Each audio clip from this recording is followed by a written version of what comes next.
everyone, this is Ms. Moffat from across the Litiverse. So last time we talked it was spring and I'd just finished an insane stretch of about 5 comic and anime shows within the span of 2 months. I was also lamenting how little time I had to scale my ever-growing mountain of novels and graphica. And well, it's December now. I've worked far more shows since then, and my to-be-read pile has become about 3 haphazard stacks. Same old Moffat. I've also noticed that as of this video, my subscribers have hit the 300 mark, so hey new kids. Don't worry, I tend to disappear a fair bit, but when I stop by, you better believe I have a sweet book haul at my disposal. And this one's gonna be epic. Do get comfy and prepare thyself.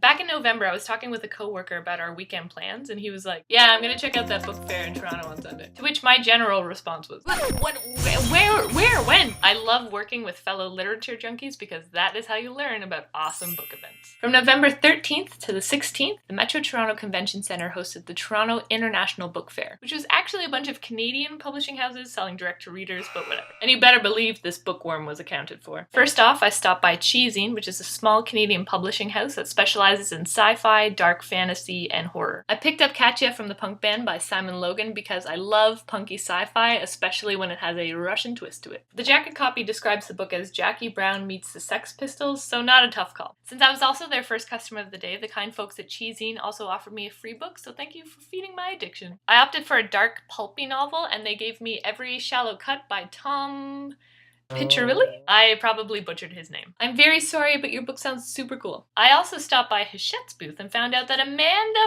fucking Palmer has a book out. This one's called The Art of Asking, or How I Learned to Stop Worrying and Let People Help. All I needed was her face, and apparently her naked self on the cover, and I was sold. I've been a fan of hers since I found the Dresden Dolls back when I was in university, and I shall continue to support her artistic endeavors. Then I found the Playwrights Canada Press booth and spent a large portion of time combing through their shelves to try and find some Daniel McIver classics. I was extremely fortunate as a teenager, and I attended an arts high school as a drama major, and that's when I first discovered the brilliance that is the Canadian playwright Daniel McIver. He's inventive and challenging and clever and hilarious, and I love him. I picked up Never Swim Alone and This Is a Play. This Is a Play is particularly hilarious if you've ever been involved in theater because it skewers all the egos that exist behind the scenes. And I also picked up One Voice, which includes House and Here Lies Henry. We watched a recorded version of his play House when I was in either grade 11 or 12, and it's the first work of his that I loved intensely. It's a one-man show and he taunts the audience with his socklessness. Please just read it. And last, I stopped by the ever so fancy Penguin Random House Indigo Books booth. As someone who works conventions regularly, their setup both impressed and horrified me. It was gorgeous and impossible to monitor. I could have easily walked away with product maybe 5 times over the course of me browsing books at their booth. Scary times. That being said, I did find some fantastic books at their booth. First, I picked up Chasers of the Light by Tyler Knott Gregson. I've seen more of his poems pinned on Pinterest than any other poet I can think of, so I was predisposed to this book. Also, it's wrapped in quite the pretty package, and I really haven't bought a lot of poetry in the last number of years, and I felt I needed to correct this issue. And last, I picked up Man by Kim Thuy. Thuy lives in Canada, she writes in French, and her first English translated novel made the Giller Prize shortlist back in 2012. For those of you who don't know, the Giller Prize is the largest literary prize in Canada. Her chapters are short, and usually only 1 or 2 pages at most, but they pack a poetic punch that will leave you seeing stars. Also, a cool side note. Just as I was walking around the booth, one of the women who worked there approached me and said, "Oh, I'm so excited to see you're picking up Man. I actually edited that book." Yes, I accidentally and fortunately met the editor of Man. Oh, Canadian publishing. This video is pushing my normal time limit here.